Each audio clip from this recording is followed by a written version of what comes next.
कहते हैं अंधविश्वास जब हद पार कर जाए तो सच भी झूठ लगने लगता है। डर और भरोसे का खेल इंसान से उसकी सोच को छीन लेता है और कहते हैं जब सच सामने आता है तो सबसे पहले जो टूटता है वो होता है विश्वास। नासिक के कनाडा कॉर्नर में ऑक्स प्रॉपर्टीज के बाहर कांच से बने एक छोटे से केबिन में अंदर बुलाए जाने से पहले लोग घंटों कतार में खड़े रहते थे। शादी में देरी, नौकरी नहीं लगना, व्यापार में घाटा, सगाई टूट जाना, संतान सुख न मिलना, हर तरह की परेशानी लेकर लोग यहाँ पर पहुँचते थे। समय के साथ लोगों को जैसे पूरा भरोसा हो गया था कि अंदर बैठे कैप्टन बाबा हर समस्या का हल जानते हैं। कैप्टन बाबा के तमाम अनुयायी उनके ऊपर अंधविश्वास करने लगे थे। अनुयायी कहते हैं कि व्यक्तित्व काफ़ी प्रभावशाली था। उनका बोलने का अंदाज शांत और आत्मविश्वास से भरा हुआ था। वो आसानी से कई भाषाओं में बातचीत कर लेते थे और इन्हीं खूबियों के दम पर वो लोगों के मन में अपनी गहरी छाप छोड़ देते थे।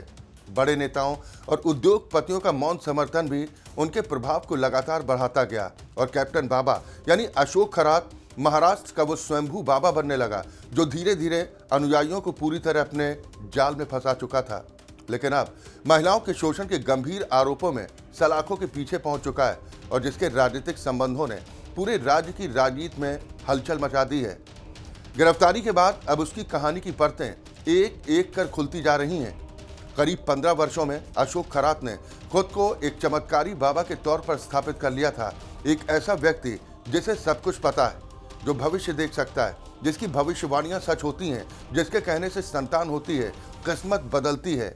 सब कुछ सामान्य चल रहा था, लेकिन फिर आई तारीख 29 दिसंबर 2025 और इसी दिन उसके काले सच का खुलासा होना शुरू हो गया। आस्था और अनुष्ठानों के नाम पर महिलाओं का शोषण, दुष्कर्म, धमकियां, ट्रस्ट के नाम पर ठगी और पहले 100 से ज़्यादा अश्लील वीडियो और अब 300 वीडियो का आंकड़ा पार कर चुका है। हर दिन नए खुलासे सामने आने लगे। आरोप लगे कि नशीला पदार्थ देकर महिलाओं का शारीरिक शोषण किया जाता था। कीमती रत्नों के नाम पर इमली के बीज बेचे जाते थे। यहाँ तक कि एसआईटी को नर बलि का भी शक है। अशोक खरात उर्फ कैप्टन बाबा को आज कोई महाराष्ट्र का आसाराम कह रहा है तो कोई राम रहीम। लेकिन सोचने वाली बात तो यह है कि कैसे एक गांव से भागा 10वीं फेल लड़का खुद को मर्चेंट नेवी का अधिकारी बताकर वापस आता है, ज्योतिष और अंक शास्त्र का दावा करता है, बड़े लोगों से संपर्क बनाता है, लोगों का भरोसा जीतता है और फिर यही भरोसा शोषण में तब्दील हो जाता है। अब सामने आ रहा है कि 150 से ज़्यादा महिलाओं के साथ शोषण हुआ और 300 से ज़्यादा वीडियो का आंकड़ा पार कर चुका है। दोस्तों, ये एक ऐसी व्यवस्था थी जिसकी नींव विश्वास पर रखी गई और जिसे डर के जरिए मजबूत किया गया। भले ही उसके अनुयायी उसे भगवान का रूप मानते रहे, लेकिन उसके अपने गांव ने कभी उस पर भरोसा नहीं किया। नासिक के पास सिन्नर तहसील के सूखाग्रस्त गांव कहम दलवाड़ी में 1965 में उसका जन्म हुआ था। ग्रामीणों के मुताबिक उसका शुरुआती जीवन वैसा बिल्कुल नहीं था जैसा उसने बाद में दिखाया। वो एक गरीब परिवार से था। बचपन में झगड़ालू स्वभाव का था। बड़ा होने पर छोटी मोटी चोरी करने लगा। 10वीं में फेल होने के बाद पिता से विवाद हुआ और वो घर छोड़कर चला गया। छत की मरम्मत के लिए दिए गए पैसे लेकर वो फरार हो चुका था। परिवार ने भी उसे ढूंढने की खास कोशिश नहीं की। करीब 10 साल तक उसका कोई अता पता नहीं चला। फिर 1990 के दशक में वो अचानक गांव लौटा, पैसे और एक जीप के साथ। उसका रूप रंग बदला हुआ था। लोग उसे हांगकांग से लौटा कहकर चिढ़ाते थे। वो दावा करता था कि उसने मर्चेंट नेवी में काम किया है, लेकिन गांव वालों को इस पर कभी भरोसा नहीं हुआ। उसके दस्तावेज बताते हैं कि वो 10वीं में फेल था। 100 में से केवल 28 अंक मिले थे। मार्कशीट में उसका नाम लक्ष्मण दर्ज था। बाद में उसने नाम बदलकर अशोक कुमार रख लिया। उसका मानना था कि नया नाम उसे सफलता दिलाएगा। उसके छोटे भाई दत्तू मीडिया रिपोर्ट में बताते हैं कि हमें कभी समझ नहीं आया कि वो करता क्या है, लेकिन धीरे धीरे सुनने लगे कि उसकी भविष्यवाणियां सच हो रही हैं। नेता उससे मिलने आ रहे हैं, मगर हमने उसे बचपन से देखा था और इसीलिए कभी भरोसा नहीं किया।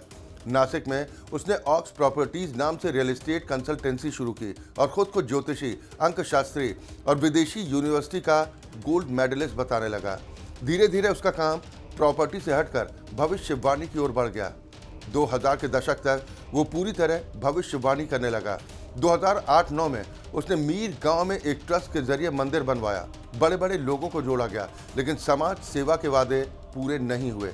इसके बजाय उसके निजी संसाधन बढ़ते गए। उसकी चालाकी से कई प्रभावशाली लोग उसके साथ जुड़े रहे, जिससे उसकी छवि मजबूत होती गई। लोग उसकी भविष्यवाणियों को चमत्कार मानने लगे। एक मीडिया रिपोर्ट में एक फॉलोअर बताता है कि उसने बिना लक्षण के गर्भावस्था की भविष्यवाणी की, जो बाद में सच निकली, और इसी तरह कई संयोगों ने लोगों का विश्वास बढ़ा दिया। एसआईटी के अनुसार उसने नासिक की धार्मिक छवि का फायदा उठाया। देश भर से लोग आने लगे। राजनीतिक भविष्यवाणियों ने भी उसे लोकप्रिय बना दिया। 2022 में जब एकनाथ शिंदे ने उसके मंदिर का दौरा किया, तब उसका प्रभाव और बढ़ गया। उसे नेताओं का ज्योतिषी कहा जाने लगा। उसके ऑफिस में काम करने वाले एक कर्मचारी ने बताया कि कपल्स को अंदर बुलाया जाता था, फिर पुरुष को बाहर भेज दिया जाता था, महिला को अकेले अंदर रखा जाता, लोगों को प्रसाद और पानी दिया जाता था, जिसके बाद चक्कर और कमजोरी महसूस होती थी। कई लोगों ने यह बताया कि पानी कड़वा और नमकीन था और इसके बाद सोचने की क्षमता कम हो जाती थी। अब तक उसके खिलाफ कई एफआईआर दर्ज हो चुके हैं। आरोप है कि महिलाओं को नशीला पदार्थ देकर शोषण किया गया।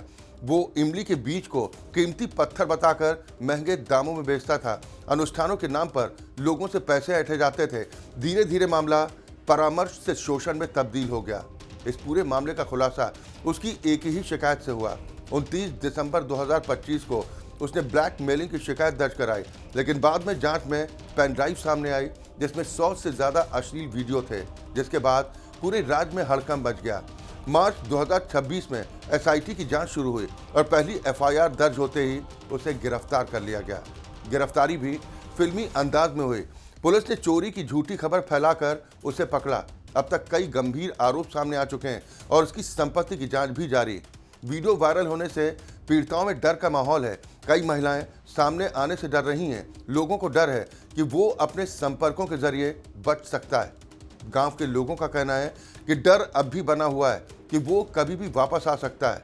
दोस्तों, खरात की कहानी से एक बात तो समझ आती है कि आस्था अगर आंख बंद करके की जाए तो वही सबसे बड़ा खतरा बन जाती है। आज बात बस बाबा की नहीं है, बात उस सोच की है जो बिना सवाल के झुक जाती है।